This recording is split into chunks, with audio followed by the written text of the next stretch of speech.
Hey guys, and welcome to Petrol Ped, and welcome to this week's Midweek 180, brought to you from an Alpine A110. I've got a bit of a French theme running through today's Midweek 180. I've even got my Sangler du Mont Ventoux t-shirt on. Yeah, this is my latest press car. It literally got delivered this morning, so I've driven it to the station and back, so I don't really have any impressions of it as yet, apart from the fact it's very dinky. It weighs 1,100 kilos, and I have a feeling it's going to be an absolutely mega driver's car from everything I've read, but even just the short impressions of going to the station and back. So there will be a full review coming to the channel on this car. But anyway, back to the Midweek 180. If you've not seen one of these before, this is my midweek update where I bring you my news, views and information about upcoming reviews, all filmed in one take. I'm going to put 180 seconds in the bottom right hand corner of your screen. And that's it, a very simple format. So without further ado, let's get cracking with this week's Midweek 180. Glasses on. Timer started. Okay, leader of the pack last week was Mark C.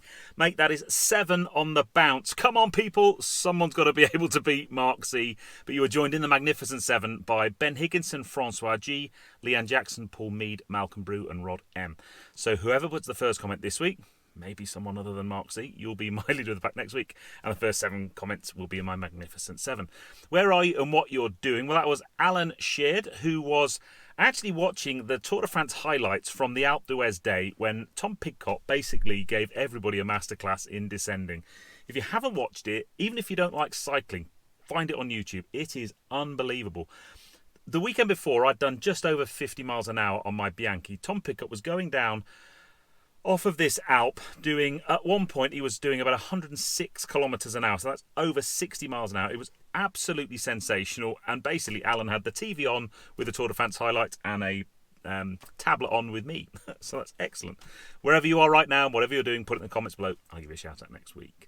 Last week's question was worst thing you've ever come back to find on your car. We had lots of different types of poo, seagull poo, baby nappy, human poo, minging. There was a dead bird with lots of guts hanging out, lots of grim things basically, but I think Casey wins because she came back and found a snake basking on the roof of her car. I don't think we'd find that in the UK very often. Now, this week's question was actually being set by William Collins, who wanted to know if you guys would help him understand what your thoughts were on the new restrictions of, or the likelihood of, cars restricting the speed to the speed limit of the road. There's lots of kind of EU diktats and things coming out. That's different in different markets around the world. But, you know, there's a likelihood that new cars will come out and they'll basically restrict the top speed based on GPS data and satellite navigation data. I would love to know what your thoughts are on that one. I think from what I've read, it's likely you're going to be able to turn it off to start with, but ultimately nanny state and all that, I can see it happening. Formula 1 this weekend goes to the French Grand Prix. Very interesting this weekend because the new FIA regulations in terms of the maximum amount of bounce allowed with this porpoising issue comes into effect this weekend.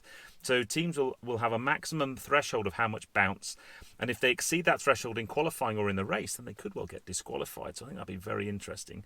But new car news is this. Hyundai, make that. So this, if you've not seen it, I think it melted the internet earlier this week. This is the Envision 74. It is a fuel cell meets BEV, basically. So it's hydrogen fuel cell technology. It's got a much bigger battery pack than most fuel cell cars, 62.4 kilowatt hour battery pack, 2 rear motors, 670 horsepower. It will do 600 miles of range, but remember it's hydrogen, so you'll be able to fill it up really, really quickly, and it will do 155 miles an hour. And Hyundai, you have to make that car because it looks awesome. And then this Friday at 6, new car coming to the garage, people. I love that. That was pretty good timing. Yes. I'm being a bit naughty. On Friday, my video on Friday at 6, I have a new car. It arrived yesterday. It's parked there. You can't see it. It's just off camera. So a new car has joined the Petrol Ped Fleet. I mean, my God, honestly, my house is starting to look like some kind of second-hand car lot. I think all my neighbours think I'm a drug dealer or something. But yes, new car coming. Very left field. Please, try and guess what it is. Put in the comments below and see if anybody can guess the new car that I have. As I said, it arrived yesterday. So, yeah, quite an interesting one. And then just a couple of things, bit of housekeeping.